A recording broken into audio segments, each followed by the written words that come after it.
ay contrats yu déjà non respectés. voilà des accords yoo xam ne xaatim nañ ko respecté wuñu ko wala ça tarde à être concrétisé. maanaam parfois dañuy gis benn régime di rencontrer des difficultés avec les enseignants ñu yaakaar ni que c'est un problème boo xam ni régime bi rek moo ko waral. par exemple gouvernement bii nii mi ngi traîner ay problèmes yoo xam ni depuis temps Abdoulaye Wade enseignants yaa ngi koy revendiquer te mujjul sotti. bokk na ci l'accès à un logement, la cité des enseignants, pour permettre aux enseignants de pouvoir bénéficier d'une retraite paisible. maanaam ñu xool fu ñu leen mën a daggal des parcelles pour ñu mën leen fa mobiliser mën leen fa regrouper pour ñu am des logements sociaux. te loolu noonu depuis Abdoulaye Wade 2003 Macky Sall mi ngi koy traîner aussi. et avant ñoo def remaniement bi Olivier Boucal ak le ministre Moussa Bala Fofana defoon nañ ci liggéey bu am solo ba c'était en phase de concrétisation. yaakaar naa ni bientôt di nga gis ni que dans des localités il y aura l'érection de beaucoup de cités des enseignants. donc ça c'est une revendication boo xam ne ñoom daañu ko satisfaire. au-delà de ça li gën a waral difficulté yi dans le système éducatif c'est un problème de moyens. ndax problème yi tout le temps li ngay dégg mooy les abris provisoires problème yi li ngay dégg souvent mooy le déficit des enseignants. abris provisoires c'est des salles de classe, c'est des écoles, c'est des murs de clôture. loolu xaalis moo koy defar. pour recruter des enseignants aussi il faut avoir beaucoup d'argent. Effectivement. malgré budget bi nga xamante ne que éducation nationale daf koy aspirer c'est le budget le plus important. dans les départements ministériels mais da ngay gis ni que tout le temps dafay éprouver énormément de difficultés et c'est tout à fait normal. parce que quand vous avez sous votre responsabilité plus de 4 millions d'élèves et pour les écoles publiques vous avez 9002 écoles. donc ça c'est énorme. donc la masse salariale, le budget de fonctionnement, les matériaux, etc., ça coûte excessivement cher. donc le problème daal c'est un problème d'argent, c'est un problème de mobilisation des ressources. tey lan la ñu mën a xaar si yéen seen plateforme bu nekkee genre situation yu mel noonu taxaw na. bon parce que ñun à chaque fois bu ñu organiser une tournée def la journée de restitution au Grand Théâtre dañuy déglu autorités yi ñoom ñooy redéfinir la trajectoire que doit entreprendre la tournée académique et sociale en fonction de difficultés yi nga xamante ni que ñu ngi koy rencontrer sur le plan opérationnel sur le terrain. donc cette année après bu ñu présenter suñuy résultats joxe li nga xamante ni que moom mooy suñu rapport. en fonction de liggéey bi nga xamante ni que aussi autorités yi ñu ngi koy def dans le domaine de l'éducation nationale ci nañu xool ñun en tant que plateforme de renforcement partenaire du ministère de l'éducation nationale. C'est en connivence avec le ministère bien sûr parce que xam nga ministère bi mun am ay ambition jaar ni yow nga yor plateforme de renforcement jaar ni donc vous allez perdre énormément d'énergie mais les objectifs escomptés ne seront pas atteints. moo tax li ñu jig mooy ñu ànd ñu collaborer ensemble en fonction de li nga xamante ni que mooy la vision du président de la République tëral pour l'éducation. donc une éducation de qualité, que les jeunes puissent maanaam porter les valeurs africaines et spirituelles. que voilà la formation professionnelle et technique puisse être une alternative. loolu fàtte woon naa ko citer dans les objectifs yi nga xamante ni que c'est recherché par la tournée académique et sociale. parce que dañuy waxtaan ak ñoom sur la formation professionnelle et technique parce que peut-être il y a des gens qui ont la chance d'aller jusqu'au baccalauréat am licence en master mais am na ñoo xam ne seen jàng 4e 3e lay yem. donc ñooñu il faudrait que l'on pense à trouver une alternative pour ce public-là. et cette alternative-là s'appelle la formation professionnelle et technique. et loolu li ñu permettre ñu mën ko comprendre mooy cette relation que nous entretenons avec ces institutions, ces départements ministériels.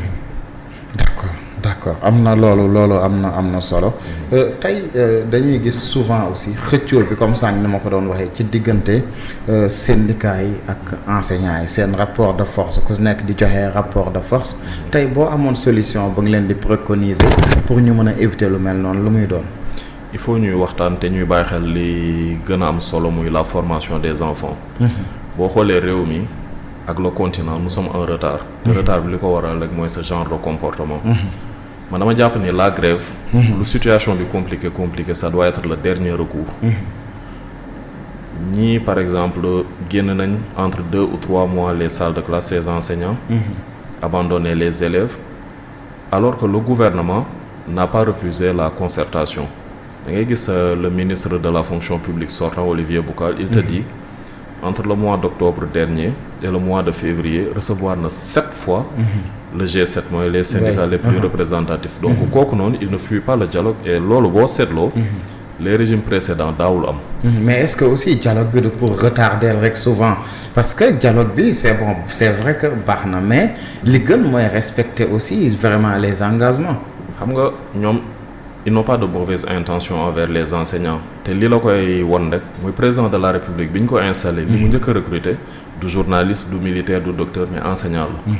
il est parti vers un recrutement spécial de 2000 enseignants.